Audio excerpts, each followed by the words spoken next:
Hey guys, welcome back to the Newsarama Skybox here at New York Comic Con. I'm Justin Tyler. I'm Grace Randolph. We're talking to Mr. Van Jensen.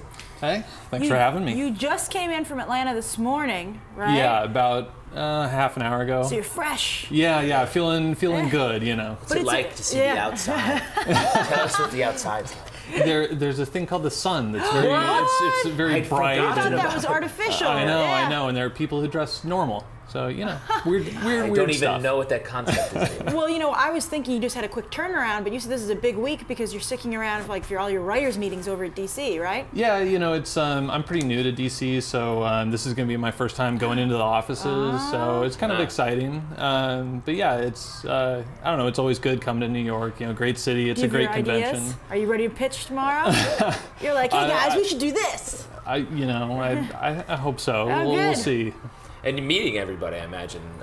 If you Yeah. I've gotten to meet a decent number of editors through conventions over the years, but it's also good. There's so many people at DC that do a lot of the work that probably don't get as much of the attention. I mean, there's the in-house designers and letterers and colorists and public relations people, and I mean, there's just so many people that make these comics happen, and so it's nice to get a chance to meet all of those people as well. I feel like so many people think of the comics industry as everyone working in like a warehouse, where it's like, hey, can we check this out? But really, it's so you only meet the people at conventions, basically, or summits. Yeah, it really is, and I mean, for the Green Lantern writers and artists, like we're all over. I mean, really all over the world. So like the Green Lantern Corps. Yeah. Your sector, whatever Atlanta is, right? Yeah, you're the Atlanta sector. Yeah. So let's talk about the book. You're working on the Green Lantern Corps right now. Mm-hmm. And focusing on John Stewart and like sort of the police aspect of the Green Lantern world. Yeah, I mean, it's, the Green Lantern Corps, you definitely look at it as like the intergalactic police force, or really like peacekeeping force. And John Stewart is a great character to fit into that with his background both as an architect and in the Marine Corps. And so it's been a lot of fun exploring his character and really giving him a chance to shine. And for me, it's been a good fit as a writer because I'm a journalist by day, and I actually used to be a crime reporter at the newspaper. Oh, that's awesome. Yeah, so it was a lot of like getting up in the morning and calling the coroner and asking who got murdered overnight. And wow. Do you still do that? It's a great way to get stories. Yeah. Actually, no, I'm a magazine editor now, but I stopped that about 5 years ago, I guess. But a lot of like running out to crime scenes in the middle of the night. Wow. Yeah. That's intense. So you're a co-writer on the book, right? Yeah, Rob Venditti and I, we plot it together, and then I do the scripting. Oh, cool. I was my next question. You're very intuitive. I was like, how does it work? Yeah, and Rob is a great friend. We've known each other for years, so it's just a really cool thing that like one of my best friends and I get to sit down and plot out stuff that becomes the future of the Green Lantern Corps. It's kind of hard to believe in a way, but we have a lot of fun with it, and the whole group of writers and the editors. I mean, it's been just really fun working with them. And what's going on in the book right now? We're in the Lights Out crossover. Right. Green Lantern Corps number 24 just came out on Wednesday, and some pretty explosive things happened in that issue. Relic is kind of on a rampage. Took out the Blue Lanterns, has pretty well decimated the Green Lanterns, and so next week it's picking up with Green Lantern New Guardians, and then Red Lanterns, and then Green Lantern Annual number 2 the week after that. So and then that's the event all together, and it's some huge stuff has happened already. Stuff that. I couldn't believe that we got to write the stuff that we did. It got approved. Yeah, but the editors have been really willing to take chances with the story and to, really to not do big crazy things just for the sake of doing big crazy things, but to really do it because it fit within the story. Yeah. And so it's a really cool event. Well, we were talking to Justin Jordan, who writes, Kyle Rayner, but he said that his growing up, his Green Lantern was John Stewart. Yeah. So who was your definitive Green Lantern?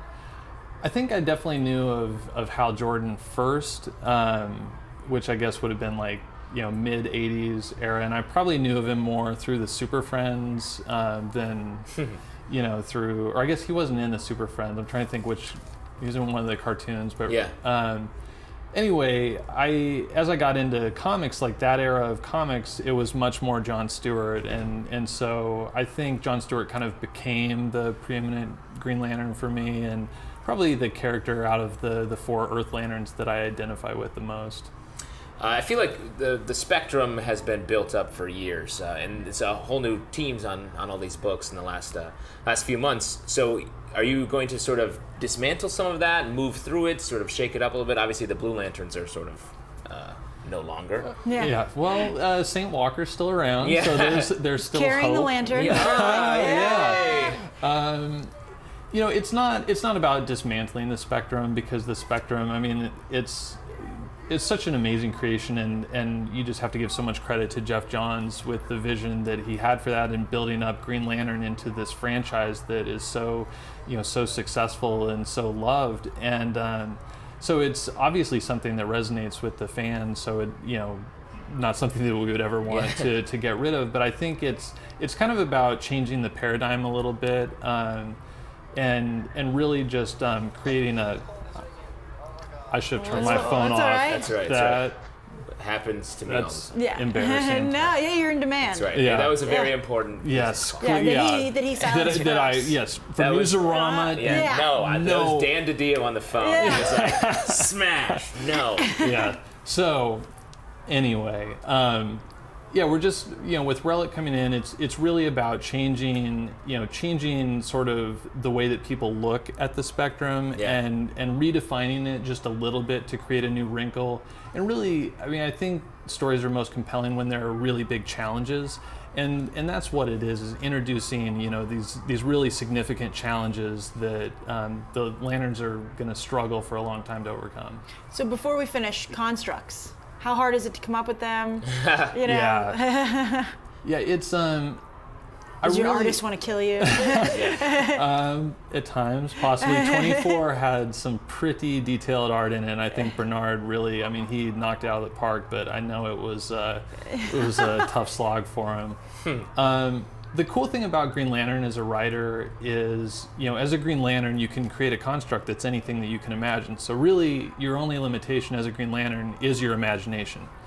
So it's just a really interesting thing in that, as a writer, it's like this perfect analog where, writing comic books, you can come up with whatever that you can think of, and so you're only limited by your imagination. So I don't know, I always really challenge myself I'll do like one writing pass where I've got the script pretty much finished, and I'll look back like, I can do something more creative cooler there. Constructs. Well, plus, as an architect, are you reading up some architecture design? Are his constructs more composed? Absolutely. I mean, you really want to like get in the head of the character and use the constructs to show something. It's a visual way of telling a little bit of something about them and bringing their character out.